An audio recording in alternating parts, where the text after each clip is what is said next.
Nnuanom ne adɔfo mmamu akɔ aba. Lawyer Paul Adom lose total control over the colleague or your friend Captain Smart say they are all into journalism.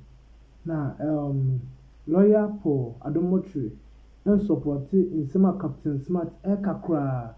This is a Captain Smart challenge autopsy reports about John Kuma ewu no. Na sanso kasentino a friend saying just normal we be na ekunu keke. No do mo sheda poison keke.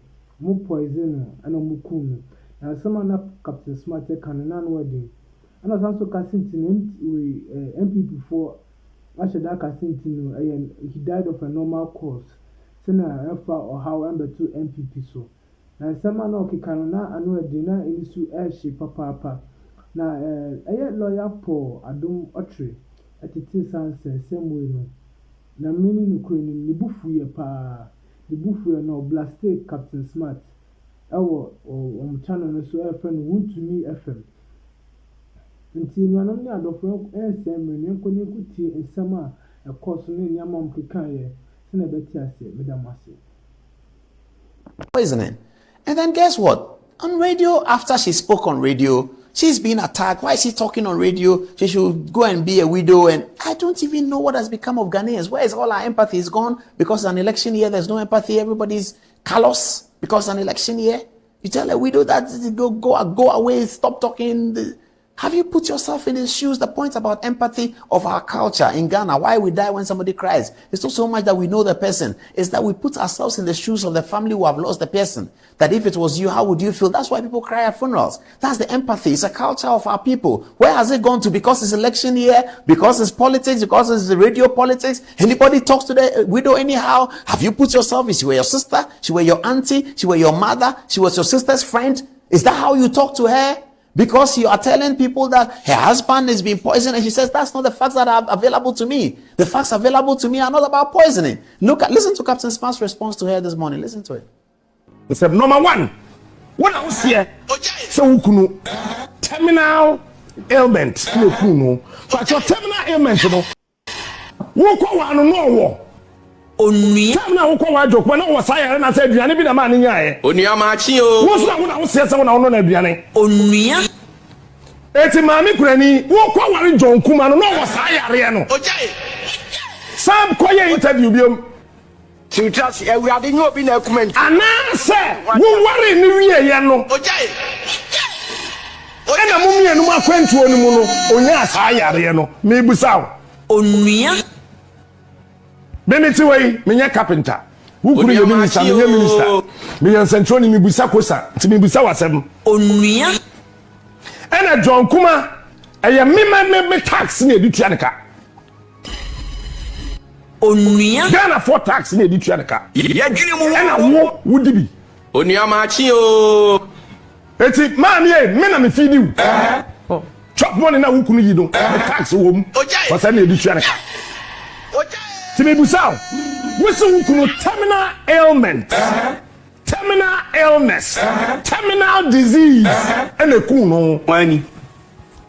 Pacha, who want to know what's higher? And I wouldn't movie. And then I mentioned, and I'm doing well. Don't take shot, take madness. That we won't want John Kuma. Only no what's terminal ailment. Na. Onia Machio. I then no nya when I met me actually Ghana for. I just because when I was here, someone in the time be baby or could be account and so Tamale ni Kumase no kai ko na woni hobi. I just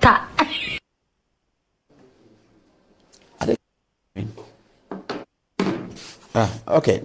Well, so viewers, you heard it. Is that the proper way for a journalist to talk to a widow?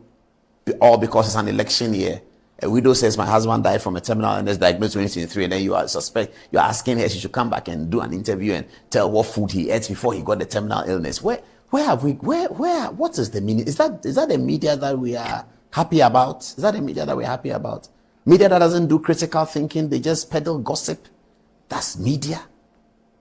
Anyway, You send your text to how you look at it. How you look at it, I don't know, but how you look at it, you have to look at it and decide how you look at it. And thank God we're getting quite a lot of views on social media, and we appreciate it that people want to listen to some of these things. We don't have all the answers, but we have ways and mechanisms to ventilate the issues and set up a discussion, a conversation towards nation building. Yes, it may be biased towards free SHS. Yes, it will be biased towards one district, one factory, because free SHS and one district, one factory are correct programs that we will support to the hilt. That's not politics. That's policy. That's not politics, it's policy. That's what journalism is about. But what is this?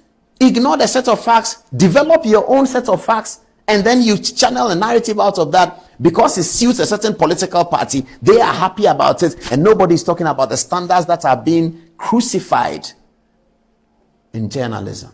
The standards that are being crucified in journalism this way.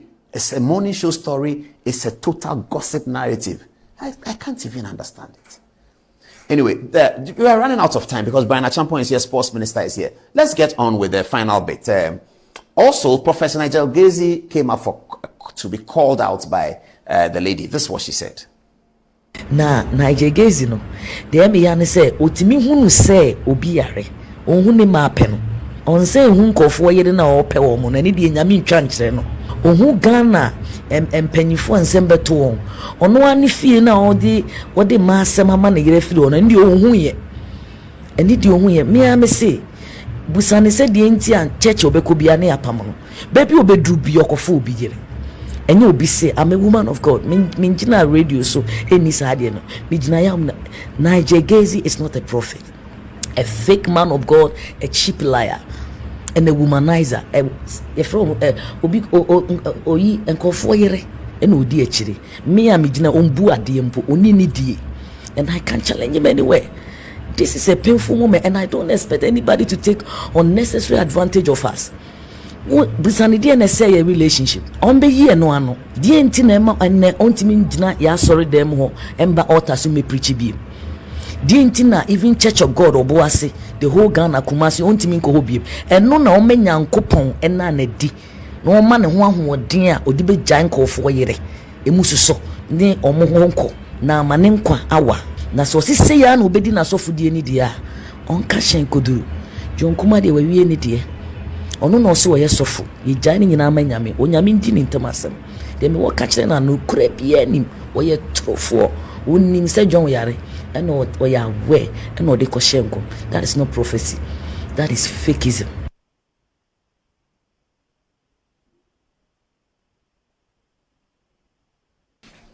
What can I say? What can I say? What can I say? Let's hear what you are saying. Fatih, what are people saying? Tell it to who? Well, to the market. Anyone. I see. But what then happens is that most of our farmers don't have access to credit. Mm-hmm. So that 850 Ghana cedis that the farmer will have to use to purchase the fertilizer, mm-hmm. they have to now go to unorthodox lenders to borrow. And the minimum that you can get around that corner is about 50%. So you borrow 800 cedis to pay 400. 850 exactly. Okay, so you pay 800 plus 400. 425. Yeah. You're paying about 1,275 in the end. That will be your total cost, principal and interest. Yeah. That is with the subsidy. Mm-hmm. Okay, you're going to pay about 1,275 with the subsidy. Okay. Now, we are saying that, look, farmers cannot afford that. At the end of the day, they don't retain more for their effort. Okay, and they are not able to expand their farms because they have to go and borrow huge sums of money to engage in agriculture. And this is a cycle that has gone on for far too long. So we say, okay, no, don't worry about it. We are government. We're losing money because we are subsidizing the Paul Adom fertilizer at 850. Mm-hmm. Meanwhile, that same Paul Adom fertilizer, if you go to, let's say, Togo, it's 1,000 Ghana cedis. If you go to Burkina, it's 1,000 Ghana cedis. If you go to Cote d'Ivoire, it's 1,000, that same brand of fertilizer. But in Ghana, it's 850. So what happens? You give the fertilizers to the farmers, and guess what? They cross the border and they make their buck. They don't even bother planting. And that is what a lot of Ghanaians were complaining about, smuggling of fertilizer and that whole. Oh, so what you give the farmer is fertilizer and seeds. and you get it from the guy. Yes. You give it to the farmer.